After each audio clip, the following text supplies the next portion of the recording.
Good score late on against Brazil, the last time the sides met in Lisbon. Mane netting in the 7th minute of added time.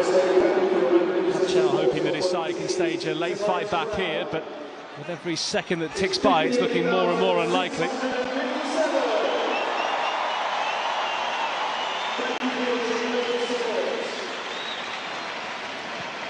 58,657 confirmed as the attendance here at the Emirates today.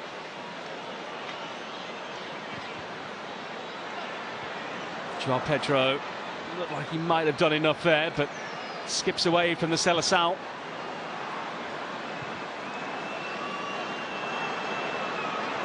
Jai and Wesley flattened. It's a free kick. Jai and Wesley flattened. It's a free kick. João Pedro questioning when that ball comes into him. It's a free kick. Just seeing him by. It's a free kick. Ignore the runner. João Pedro questioning when that ball comes into him. It's a free kick. It's down through the middle of the Brazil players. Free kick. Fortunately, gives a free kick away. Trying to make his mark on his debut. Well, Senegal deciding to leave Iliman and Jai out there in the end. And he took off Antoine Mendy behind him, the right back, and have given a bit more to this game in the final 10 or 15 minutes, including added time. They go to Antalya on Tuesday, the southern Turkish coast, to take on Kenya. I think we could all do with a bit of that sunshine at the moment.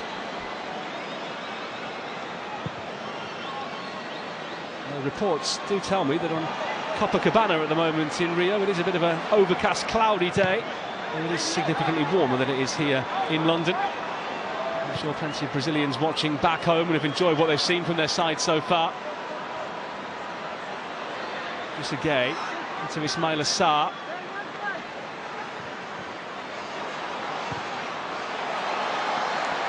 Just that final pass by Senegal, can't quite unpick that Brazilian lock.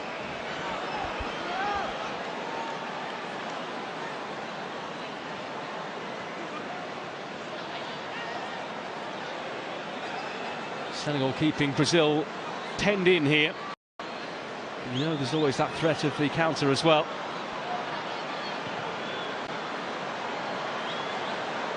Niakate. Jackson hasn't really had too much of an influence since coming off the bench.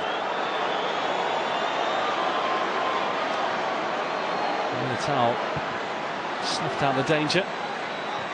Steval trying to flick. Diouf. Niakate. Cease. Just a gay. And Jai, nice return. They're linking well here. Wesley gets it clear, it's a corner.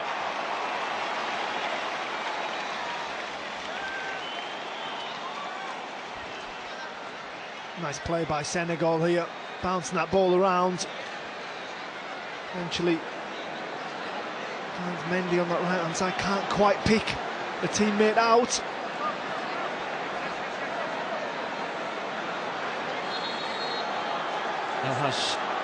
Malik Diouf will take this corner here for Senegal.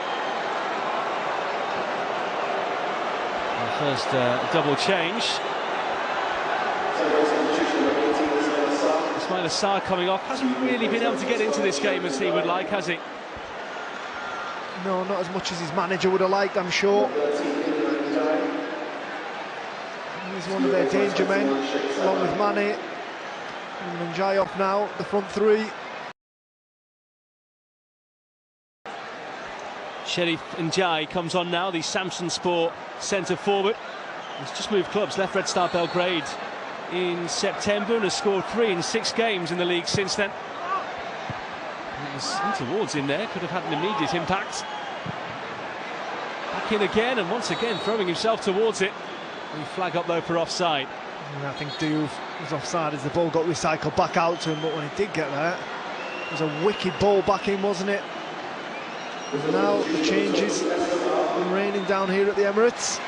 2 more for Brazil. And it's going to be the introductions here of Lucas Paquetá and Luis Enrique. Steval taking his acclaim from the 60-odd thousand here And once again, he has shown glimpses of what a stellar career he's lucky to have. Yeah, he has. He was the one that opened the scoring, wasn't he? Gets a big hug from his manager. With a little bit of quality as it arrived to him. And that 18-yard box, made absolutely no mistake with the opportunity.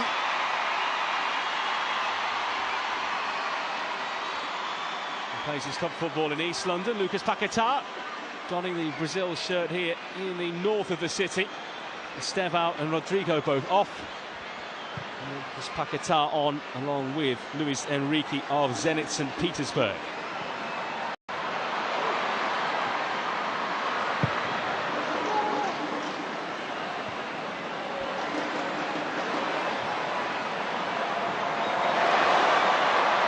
Chance to run after this here.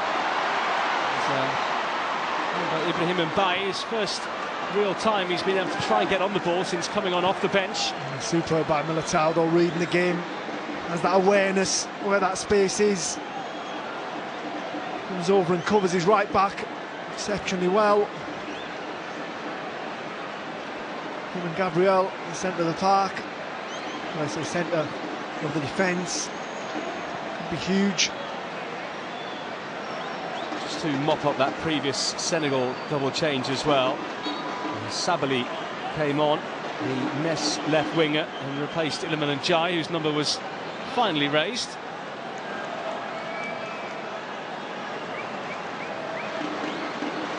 And it looks increasingly likely that Brazil are going to get their first ever win over Senegal. Who was the other nation? Norway are the only ones left now. They've played 4 games against Brazil and won 2 and drawn 2. It looks like Norway are going to be at the World Cup next year as well. Erling Haaland is going to be on the biggest stage. There we are, we've set it up already.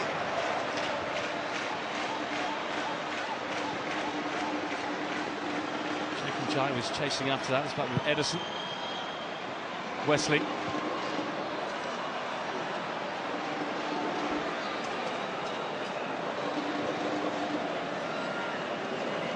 So 2 teams with a very different look about them now.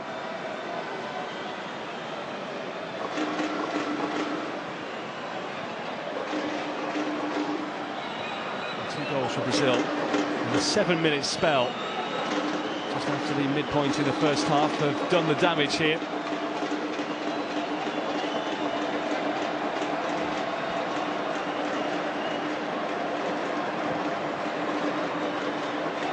Cease. Slip by Diouf. That's the way to take a ball when you mess up. He does well there, doesn't he? Recovered in style, I would say.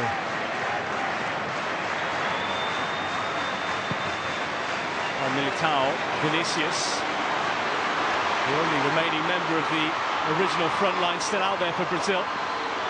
Taken well by Luis Enrique. João Pedro in the middle. Luis Enrique. Lucas Paquetá. Scoring form against Senegal previous. Vinicius, João Pedro has pinned his defender.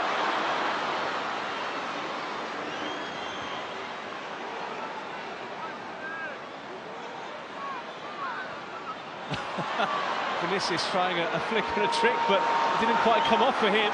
Jackson, who has pace to burn, doesn't have too many teammates around him.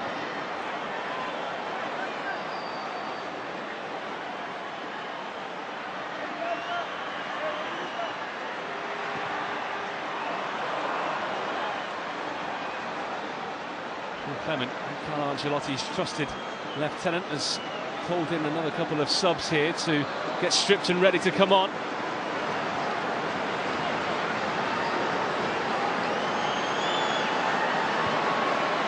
We've got an unofficial light show going on at the Emirates at the moment. I did go to Coldplay last year, not too dissimilar. Floodlights are doing their job. The yellow card is out here from referee Jared Gillett. He's been flashed in the direction of Idrissa Gueye.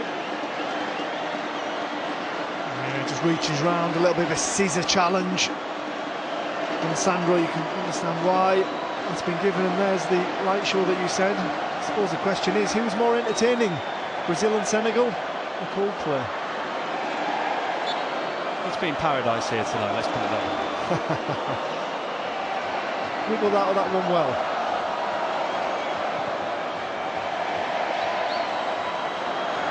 João Pedro. Vinicius close by. Here is Vinicius.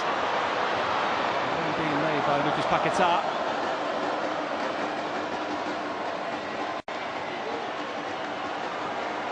Talked about Brazil earlier in this game, didn't we, and what they might want to do between now and next summer. I'll ask you about Senegal in a second, because Fabrizio Bruno is going to come on here, the Cruzeiro centre-half. He's being made to wait, along with Caio Henrique. Cis.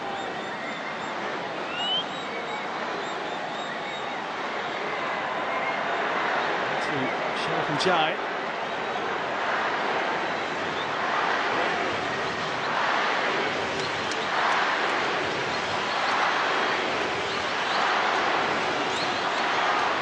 Free kick here for Senegal. Just to ask you, in terms of what you've seen of Senegal today, granted it is in a microcosm of their overall picture at the moment, but what do they need to do between now and next summer, do you think? I think you've got to take into consideration their opponents today. Brazil, as they go into the tournament, the World Cup next year, as one of the favourites. So as far as Senegal are concerned, maybe a little bit more organisation. I don't think they quite got that balance going forward right. I'm sure that Patrick Chow will be hoping that Nicholas Jackson plays more games for Bayern Munich leading into certainly an AFCON and a World Cup year, so that he's a little bit fresher coming on these international duties, giving them something different going forward. I think looking and assessing today, the right-back situation will be a slight worry for them, because that has been a weakness that Brazil have certainly exposed here today. Alexandro and Vinicius Junior going off. Fabrizio Bruno comes on for a fifth cap, and Caio Henrique as well, just a fourth appearance. He'll go and play left-back. Some whip on that free kick as Senegal look to make this a grandstand finish, but it's looking more and more unlikely as we tick towards added time.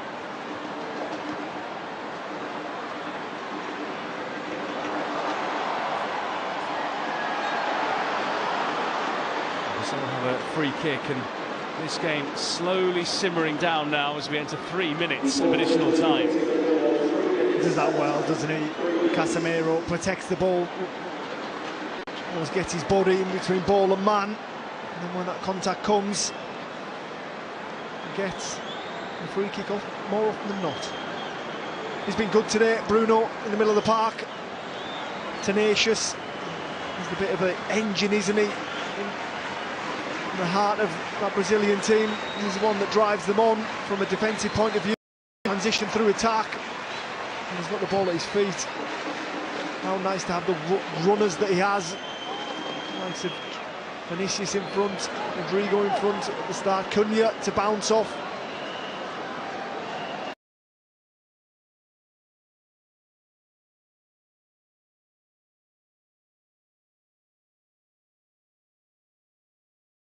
What do you do if you're Carlo Ancelotti now? You've brought a squad of 26 players to meet up in this international camp. You've got a game against Tunisia on Tuesday, probably the lesser of the two opposition between themselves and Senegal.